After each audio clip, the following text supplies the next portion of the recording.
God created man in his own image. Please raise your hand if you've never heard that before. I like this translation a little more. God created humankind in God's own image. And we could probably keep translating in ways that might meet the theology of each and every one of us here. Whatever translation speaks to us, most of us have been taught from childhood that each and every one of us is made by the hand of God, and each and every one of us bears God's likeness.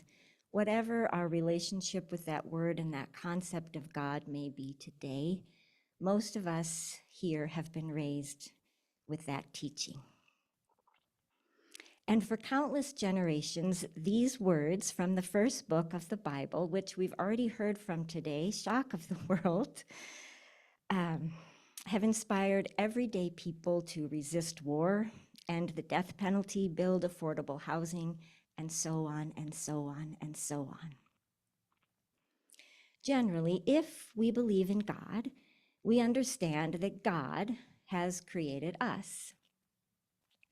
Yet people are always being accused of creating God in their own image. You can safely assume you've created God in your own image when it turns out that God hates all the same people you do. Anne Lamott has said. You may have heard that one before. Richard Hurley has even tougher words. Bear with me here. Quote, "Man had created God in his own image, not the other way around. He had done it through sheer terror, and who could blame him? Unfortunately, he had made too good a job. The God he had invented was just as cruel and careless as man himself. Not a deity to whom one should seriously address a prayer," end quote. In our time, we are exposed to all kinds of images and versions of all kinds of things, more than any other human beings in the entire history of the planet. Among them, we've been exposed to lots of images and versions of God. So whether you believe there's a God or not, my hunch is you've absorbed some of these images and versions. So when you think of God, what images come to your mind? What are your images of God? And I'll invite you to take a look at the screen. This, that should be a heavenly throne. How about this? A bearded older man of European descent. Or this? A bearded younger man of European descent. Or this is for fans of The Good Place, maybe this. This is Maya Rudolph, who plays a godlike character named the Judge in that show.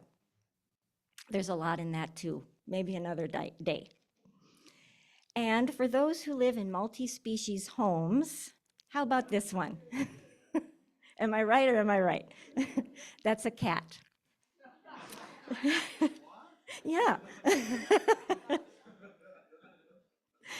Now, thanks for sticking with me. Here's something that seems to get worshiped a lot these days. What my grandpa not so fondly used to call the almighty dollar, capital A, capital D. So in the Odes of Solomon, I know you knew I'd get here eventually. In the Odes of Solomon, one of the so-called heretical non-books of the New Testament, wasn't included there, God is luscious, embodied and present. God is the beloved, the absolute ecstatic essence of life. And I don't know about you, but if you are at all like me, the ecstatic essence of life is something you could use a reminder of just about every minute these days. So here are some reminders. That's my intention for this morning's service. So here's a little bit of Ode 4. This is spoken directly by God. Feel free to imagine that being however you wish, including a leaf on a tree.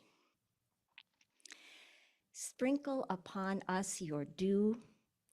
It's spoken directly to God. I don't know what preposition I used, but I meant to say to God. Sprinkle upon us your dew, and open your abundant fountains that pour forth milk and honey to us. Sprinkle upon us your dew, and open your abundant fountains that pour forth milk and honey to us. Here's a little bit of Ode 11. My eyes shone and my face received the dew. My breath was gladdened by the fragrance of God's goodness. My eyes shone and my face received the dew. My breath was gladdened by the fragrance of God's goodness. And here's a little bit of Ode 1, the very first. Your fruits are full and ripe. They are full of your healing. Your fruits are full and ripe. They are full of your healing. The title, Odes of Solomon, is half true and, by the standards of our time and place, half not exactly true. These poems or song lyrics certainly are odes, but they weren't written by Solomon, who died about 1,000 years before Jesus' time when these songs were sung. These odes were attributed to Solomon in much the same way the Psalms were attributed to David, to honor the traditions of Israel, which both the Psalms and the Odes of Solomon come from. In ancient Israel, there was no admonition against claiming your writing as the writing of someone else. In fact, it was a way to honor that person and that person's school of thought. In this same way, the Gospel of Mark wasn't written by Mark, but by people in the tradition of Mark. People, you might say, who were on Mark's team. Kind of like how Chicagoans might proclaim, "We are the Bears," even if there's someone who hasn't touched a football since, say, 6th grade. After centuries of obscurity, ancient manuscripts of the Odes of Solomon began to resurface in about 1785, long before many of the other heretical gospels began to resurface. Having been excluded from the New Testament many centuries ago, something like the Gospel of Mary and the Gospel of Judas, which we've spoken of in the recent past.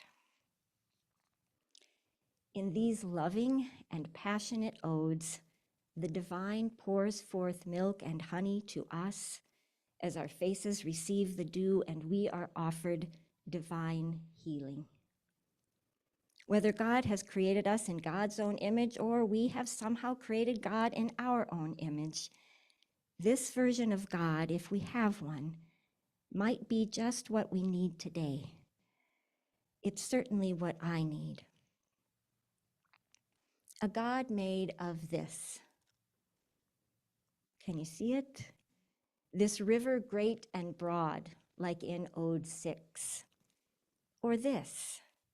These trees that are ripe and bearing fruit, like in Ode 10. Can't you just taste it? If you would be willing, please join me now in taking a deep breath and just feeling your feet on the floor, letting tension leave your muscles, relaxing your face and jaw if at all possible, taking another deep breath and bringing all your energy, or as much of your energy as you can find, right back here, right to you, to us, to this place. As you inhale, and exhale. Inhale and exhale. Indulging yourself in the presence of this moment, I would like to invite you into the beauty and absolute joy of these odes. Here is part of Ode 11, sung by humanity to the divine. And please just let it come to you and be a gift to you.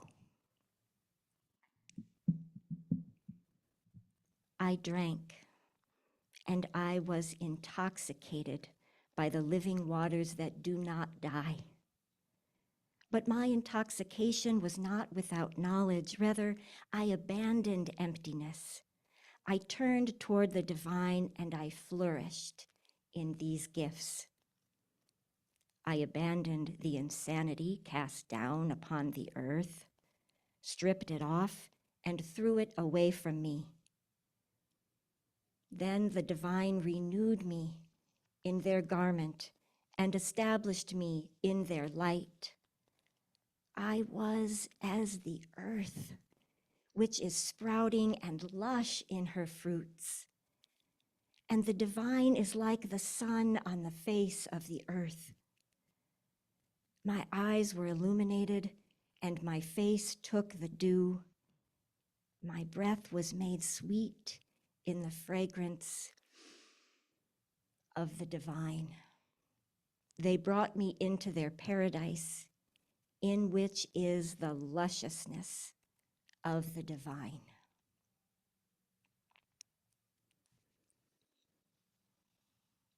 Here's part of Ode 8, sung now by the divine to humanity.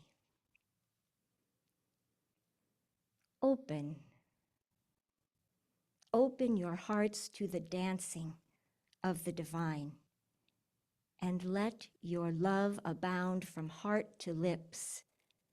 Love me with gentleness, those who love, for I do not turn my face from my own because I recognize them. Even from before, when they did not yet exist, I knew them. And I imprinted a seal on their faces, I fashioned their members, and I presented my own breasts for them, so they could drink my milk, that through that they might live. I am delighted by them, and am not confused by them, for they are my own creation.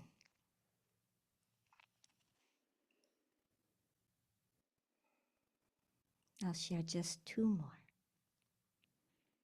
This is a brief one from Ode 28. Like the wings of doves over their chicks, and as the mouths of the chicks toward their mouths, so also are the wings of the Spirit over my head, over my heart. My heart delights and jumps like the infant jumps joyously in their mother's womb.